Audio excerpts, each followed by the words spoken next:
Hello, everyone, and welcome to fourth period academic communication. My name is Michael Prain, aka Mr. Prain. Welcome to Back to School Night.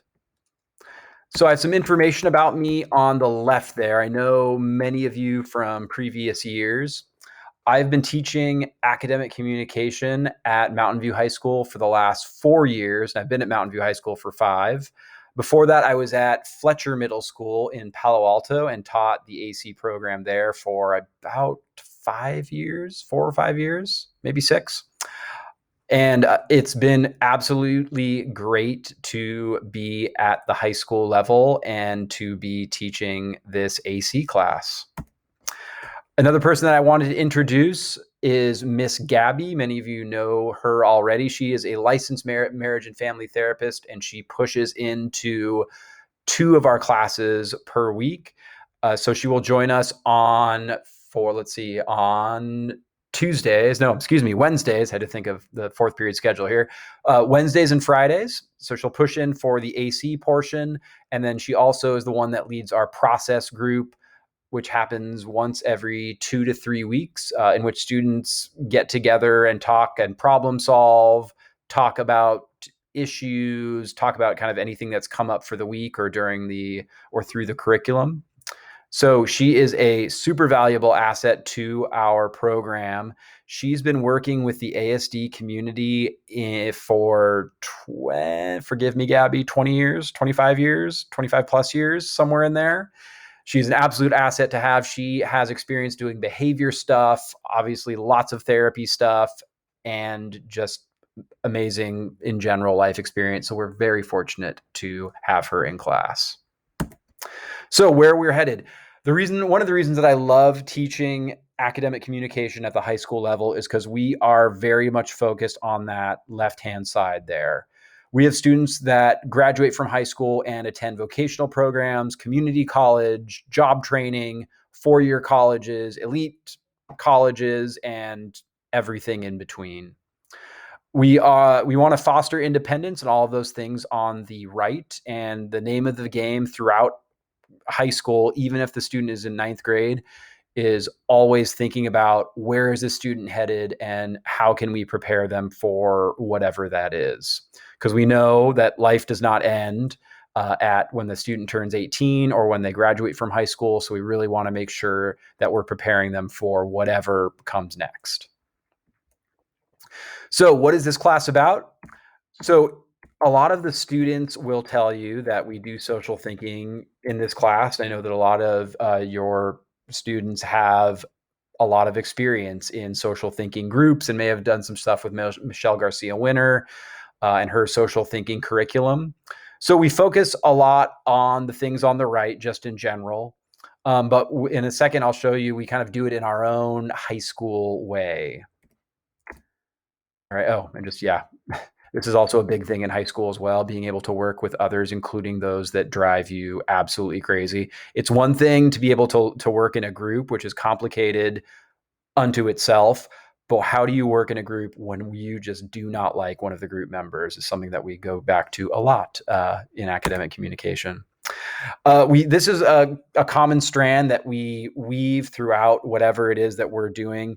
This is kind of, the building blocks of social thinking, is thinking a bit about how our thoughts affect our feelings, how our feelings affect our behaviors, how our thoughts affect our behaviors, how our behaviors affect our thoughts and feelings, and of course, how other people's thoughts, feelings, and behaviors can affect our own thoughts, feelings, and behaviors, and that kind of very dynamic interplay that occurs between people during interactions. So we do all this social thinking stuff, but the beauty of the high school AC program, which I love, and don't tell my previous middle school this, but I don't miss them at all, is because we can do this with our own high school pop culture twist. And the reason that we can do that, of course, is because we are in 2021, number one. And number two, all of the students are in their teenage years. And so they have access to all of this, and developmentally, a lot of this stuff is very appropriate for them and they like it. So we incorporate as much as we can in terms of pop culture. We'll We will talk a lot about atypical episodes, and we'll sometimes put in little snippets or sometimes watch entire episodes of Atypical. In previous years, we also delved a little bit into Love on the Spectrum, and what that looked like in terms of talking about relationships and dating. We also will watch a lot of YouTube videos, especially during our unit this year about autism and ASD and ADHD and neurodiversity.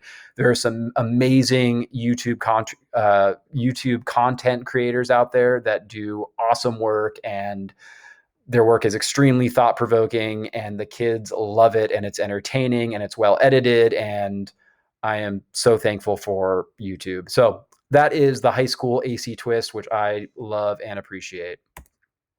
So what do we learn in this class? We are doing all these social thinking things, and we interweave or weave those social thinking areas into these things on the right, these topics on the right. So we're kind of still doing our introduction, getting to know you unit right now, which is just a way for us to kind of build some community in the class. A lot of the students don't know each other, so making sure that they know each other, understand each other, and just build community, have fun for the first several weeks.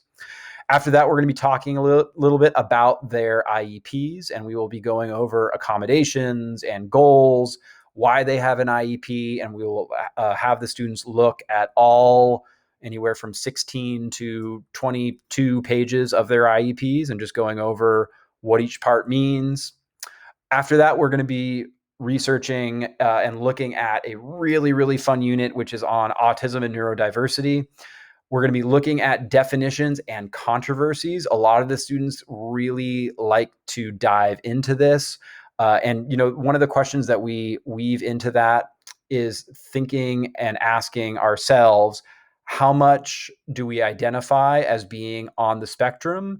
And how much is that important to us? And how much is that label important to us? And how much do we also not really care at all? And that's just one aspect of us. All right. And just kind of exploring that a little bit with the students.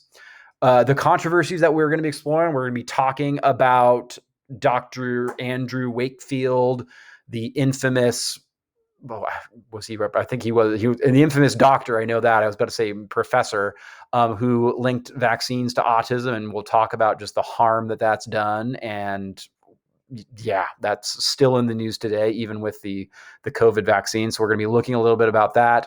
And just in general, just looking at controversies both in atypical and representation of people on the spectrum in shows. That's been a lot in the news recently in terms of Atypical, and in terms of another movie about a student who has nonverbal autism, which was directed by, it's a pop culture, Siwa, I think her name was.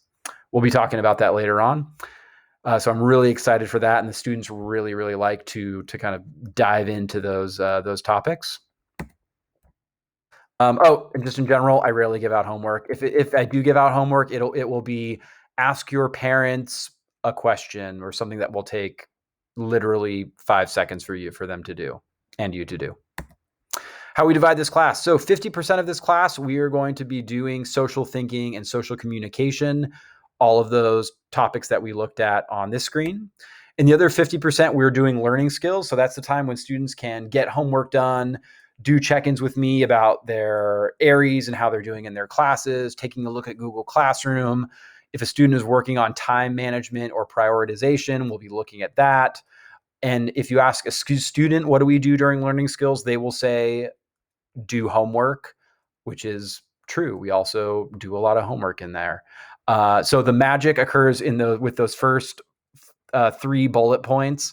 Like I said, it is a great time to check in with students one-on-one while everyone is doing homework, and the students like that time too, because they get to get their homework done and not have hopefully as much to do at home.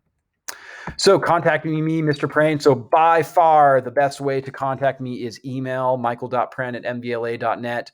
I will admit I have a phone in my room, and I rarely answer it if it does ring, because usually I'm teaching or doing something.